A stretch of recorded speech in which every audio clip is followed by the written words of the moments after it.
En cada vida hay batallas invisibles y sueños que parecen demasiado grandes para alcanzarse. Esta es la historia de un joven que, con inteligencia y disciplina, enfrentó prejuicios, limitaciones económicas y la diferencia de vivir con autismo. No es un cuento de hadas, sino un relato realista de esfuerzo, amistad y perseverancia.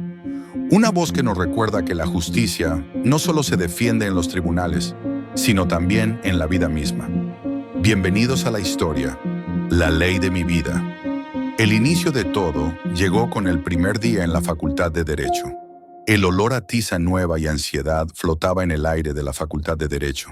Yo, Leo, con mi mochila gastada pero impecablemente organizada, miraba hacia arriba. Las columnas del edificio principal parecían gigantes de piedra. Mi corazón latía al ritmo de un código Morse. ¿Podré? ¿Podré? ¿Podré? Me preguntaba en mi mente. No era solo el primer día de universidad, era el primer paso hacia mi sueño de ser abogado. Y en mi bolsillo, junto a la libreta de cuadrícula que tanto me calmaba, llevaba un diagnóstico que para muchos era un límite. Para mí, era solo una parte más de quién era. Autismo, lo conocía, lo aceptaba, pero el mundo a veces no. Pronto las dificultades se presentaron como una tormenta perfecta que puso a prueba mi resistencia. La adversidad no llegó de a una. Llegó como una tormenta perfecta. Las dificultades económicas eran un monstruo de 3 cabezas. Los libros de derecho que costaban más que mi presupuesto mensual de comida, el transporte, los materiales. Trabajaba noches enteras como transcriptor de datos mientras mis compañeros salían. Mi mente que encontraba patrones y memorizaba códigos con una facilidad que hasta a mí me asombraba. Chocaba contra el muro de lo social. Las conversaciones en el pasillo, las miradas de reojo cuando necesitaba un momento de silencio absoluto para ordenar mis pensamientos. La presión implacable de encajar. Y luego estaban los prejuicios, el susurro de un profesor. La litigación requiere empatía espontánea. ¿Estás seguro de que es para ti, Leo? Esa frase me quemó más que cualquier café de madrugada.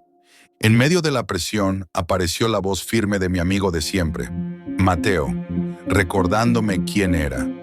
Mateo con voz cálida y firme me dice, «Oye, genio, para, respira.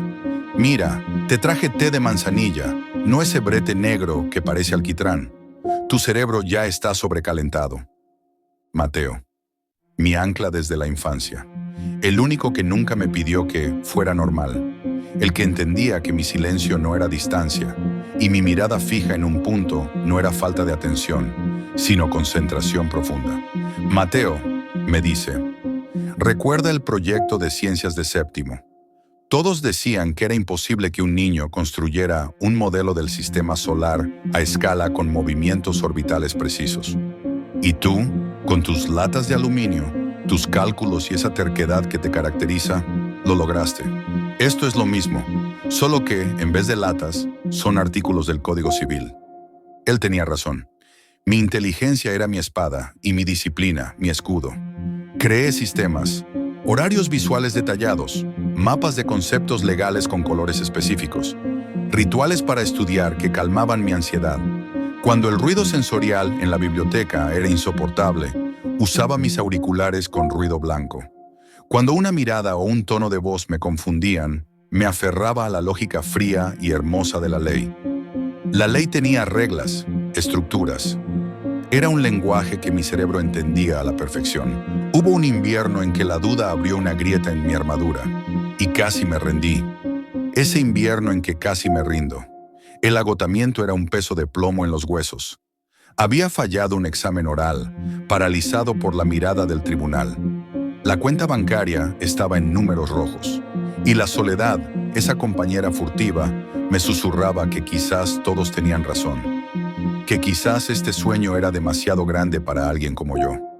Me senté en el suelo de mi minúsculo departamento, rodeado de códigos subrayados, y lloré. No era un llanto dramático, era silencioso, agotador. La duda era una grieta en mi armadura. Pero entonces llegaron nuevas manos tendidas, que transformaron mi diferencia en fortaleza. Al día siguiente, Mateo llegó con refuerzos. No con discursos motivacionales, sino con acción. Había hablado con un profesor comprensivo que me consiguió una beca de investigación. Una compañera de clase, Carla, que había notado mi meticulosidad, me pidió que formáramos un grupo de estudio.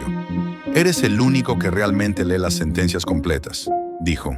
Fue la primera vez que alguien fuera de Mateo veía mi diferencia no como un déficit, sino como una fortaleza. Aprendí lentamente a abrirme, a explicar con mis propias palabras cómo veía el mundo. Y descubrí que la empatía espontánea podía tomar muchas formas.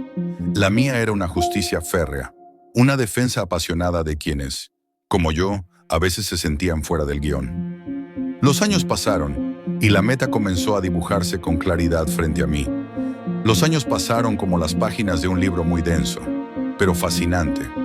Cada obstáculo superado era un precedente ganado en el tribunal de mi vida.